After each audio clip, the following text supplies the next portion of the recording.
Hey there guys, welcome back to Train Logics. നമ്മൾ serious ആയിട്ട് trade approach ചെയ്യുകയാണെന്നുണ്ടെങ്കിൽ നിങ്ങൾ ഫസ്റ്റ് ചെയ്യേണ്ടത് ഇപ്പം സമയം 8:51. അപ്പോൾ മാർക്കറ്റ് നമ്മൾ 8:30 8:45 മുന്നേ നമ്മൾ വാച്ച് ചെയ്തിരിക്കണം.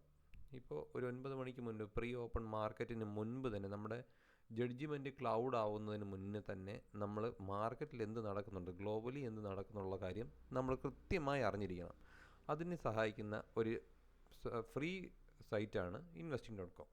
എൻ്റെ പ്രീ ഓപ്ഷനുണ്ട്, നമുക്ക് ഫ്രീ ആയിട്ടുള്ള ഓപ്ഷനുണ്ട്, അല്ല നമുക്ക് പെയ്ഡ് ആയിട്ടുള്ള ഇതുണ്ട്. അപ്പോൾ അതിനകത്ത് നമുക്ക് നോക്കുമ്പോഴേക്കും ഈസി ആയിട്ട് നമുക്ക് മാർക്കറ്റിൻ്റെ രീതിയും കാര്യങ്ങളൊക്കെ മനസ്സിലാക്കാനായിട്ട് പറ്റും. കുറേ അധികം വായിച്ചു കഴിഞ്ഞാൽ ന്യൂസും സംഭവങ്ങളൊക്കെ മനസ്സിലാക്കാൻ പറ്റും.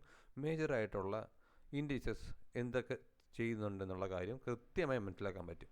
അതിനുശേഷം ഇതൊക്കെ ഒന്ന് നന്നായിട്ട് കവർ ചെയ്യുക. എല്ലാ സംഭവങ്ങളും വായിച്ച് നോക്കുക. കുറേ അധികം വായിക്കാനുണ്ട്. നമുക്ക് ഇതൊരു ബിസിനസ്സാണെന്നുള്ള കാര്യം വ്യക്തമായിട്ട് ഓർത്ത് വയ്ക്കുക. നമുക്ക് എന്തൊക്കെ കാര്യങ്ങൾ പ്രത്യേകമായിട്ട് നോട്ട് ചെയ്യണമെന്നുള്ള കാര്യം പറയാം. മേജറായിട്ട് നമുക്ക് ന്യൂസ് നോക്കുക, ന്യൂസ് ഒന്ന് വായിക്കുക. ന്യൂസ് വായിച്ചതിന് ശേഷം അടുത്ത് നമുക്ക് ചെയ്യേണ്ടത് ഇതിനകത്ത് വാച്ച് ലിസ്റ്റ് നമുക്ക് ആഡ് ചെയ്യാൻ പറ്റും. മേജറായിട്ടുള്ള എല്ലാ ഇൻഡസ്ട്രീസിൻ്റെ വാച്ച് ലിസ്റ്റ് നിങ്ങൾക്ക് വേണമെങ്കിൽ ഇത് സ്ക്രീൻഷോട്ട് എടുക്കാം കേട്ടോ. സ്ക്രീൻഷോട്ട് എടുത്തിട്ട് ഞാൻ വാച്ച് ചെയ്യുന്ന വാച്ച് ലിസ്റ്റ് ഇതാണ് കണ്ടോ. ഇതൊക്കെയാണ് ഇന്നത്തെ നിലവാരങ്ങൾ. അതായത് ഇതിൻ്റെ പെക്യുലിയാരിറ്റിയും കൃത്യതയും ഞാനത് വിശദീകരിക്കാം. എങ്ങനെയാണ് നമ്മുടെ മാർക്കറ്റിനെ എഫക്റ്റ് ചെയ്യുന്നുള്ള കാര്യം, ഓരോ ഇൻഡസ്ട്രീസും എങ്ങനെ നമ്മുടെ മാർക്കറ്റ് അനലൈസ് ചെയ്യുന്നുള്ള കാര്യം ഞാൻ പ്രത്യേകം ചെയ്തു തരാം. നമുക്കിപ്പോൾ തൽക്കാലം ഇപ്പം പുതുതായിട്ട് വരുന്ന ആൾക്കാർ ജസ്റ്റ് ബേസിക്കായിട്ട് ഈ രണ്ട് കാര്യങ്ങൾ ന്യൂസ് അറിഞ്ഞിരിക്കുക. ഈ ന്യൂസ് നിങ്ങൾക്ക് വേറെ പോർട്ടൽസിൽ നിന്നൊക്കെ ന്യൂസ് കിട്ടും നിങ്ങൾക്ക്. അപ്പോൾ വേണമെങ്കിൽ ന്യൂസ് അങ്ങനെയും ഗ്ലോബലി ഉള്ള ന്യൂസ് അറിയുക. അല്ലാന്നുണ്ടെങ്കിൽ ഫ്രീ ആയിട്ടുള്ള വേർഷൻ വേണമെന്നുണ്ടെങ്കിൽ നമുക്ക് ഇത് ചെയ്യാം. അല്ലാന്നുണ്ടെങ്കിൽ മണി കൺട്രോൾ നമുക്ക് അതുമുണ്ട്.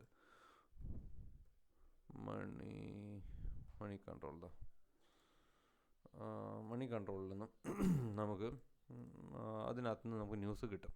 ന്യൂസ് ബാക്കിയുള്ള സംഭവങ്ങളൊക്കെ ഇതിനകത്ത് നമുക്ക് വാച്ച് ചെയ്യാനായിട്ട് പറ്റും കേട്ടോ. അപ്പോൾ പേഴ്സണലി ഞാൻ മൊബൈൽ ആപ്പാണ് ന്യൂസ് കൺട്രോൾ മണി കൺട്രോൾ ഉപയോഗിക്കുക. ഇത് തന്നെ ഇരിക്കും എൻ്റെ മേജറായിട്ടുള്ള യൂസേജ് വരിക. അപ്പോൾ നമുക്ക് ത്രൂ ഔട്ട് ദി മാർക്കറ്റ് നമുക്ക് വാച്ച് ചെയ്യണം എന്തൊക്കെയാണ് നമ്മുടെ മാർക്കറ്റിൽ നടക്കുന്നുള്ള കാര്യം നമുക്കറിയാൻ പറ്റും. അടുത്ത മേജറായിട്ടുള്ള സംഭവം എന്ന് വെച്ച് കഴിഞ്ഞാൽ എക്കണോമിക് കലണ്ടർ. ഇതൊന്ന് നോട്ട് ചെയ്ത് വെച്ചോ.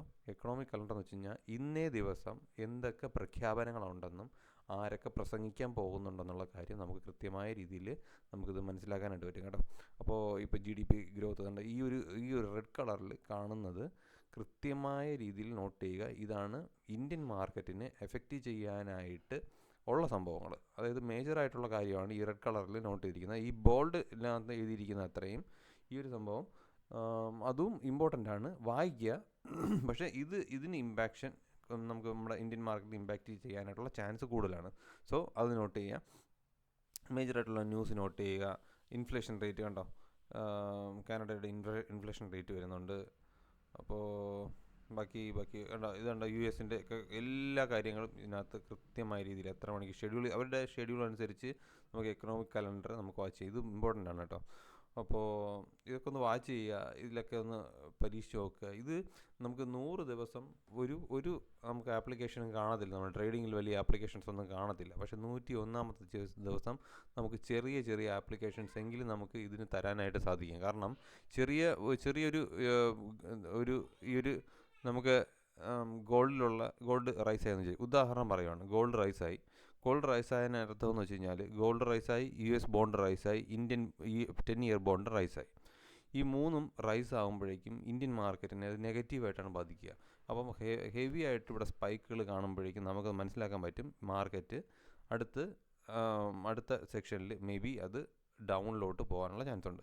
ഇൻ കേസ് ഇത് മൂന്നും നമുക്ക് നെഗറ്റീവായിട്ട് പോവുകയാണെന്നുണ്ടെങ്കിൽ മോസ്റ്റ് പ്രോബബിലിറ്റി അത് നമുക്ക് നെഗറ്റീവിലോട്ട് പോകാനുള്ള പോസിറ്റീവിലോട്ട് പോകാനുള്ള ചാൻസ് ഉണ്ട്. അപ്പോൾ ഇത് നമുക്ക് അതിനായിട്ടുള്ള ഇൻഡിക്കേഷനാണ്. അപ്പോൾ അതിനെ സാധൂകരിക്കുന്ന എന്തെങ്കിലും ഒരു അനൗൺസ്മെൻറ്റോ സംഭവങ്ങളോ കൂടെ നമ്മൾ ഇവിടെ നോട്ട് ചെയ്ത് കഴിഞ്ഞാൽ അത് ആ ഒരു ടൈമിൽ നമുക്ക് ആ ഒരു മാർക്കറ്റിൽ എന്തെങ്കിലും വലിയ മേജറായിട്ടുള്ള ഫ്ലക്ച്വേഷൻ കിട്ടുന്നതിന് മുന്നേ തന്നെ നമുക്കൊരു ഹെഡ്സപ്പ് കിട്ടും. അപ്പോൾ ക്വാണ്ടിറ്റി സൈസ് കൂട്ടാനും കുറയ്ക്കാനും അത് അക്കോർഡിംഗ് ടു ആ ഒരു ന്യൂസിൻ്റെയും ആ ഒരു ഇവൻറ്റിൻ്റെയും സംഭവത്തിനനുസരിച്ച് നമുക്ക് കൂട്ടാനും കുറയ്ക്കാനുമായിട്ട് നമുക്ക് പറ്റും. അപ്പോൾ അങ്ങനെയാണ് നമുക്ക് മാർക്കറ്റിനെ ഒന്ന് പ്രെഡിക്റ്റ് ചെയ്ത് അപ്ഗ്രേഡ് ചെയ്യാനായിട്ട് പറ്റുക കേട്ടോ. അപ്പോൾ നിങ്ങൾക്കിത് ഉപകാരപ്പെടട്ടെ എന്ന് വിശ്വസിക്കുന്നു. See you next video. By.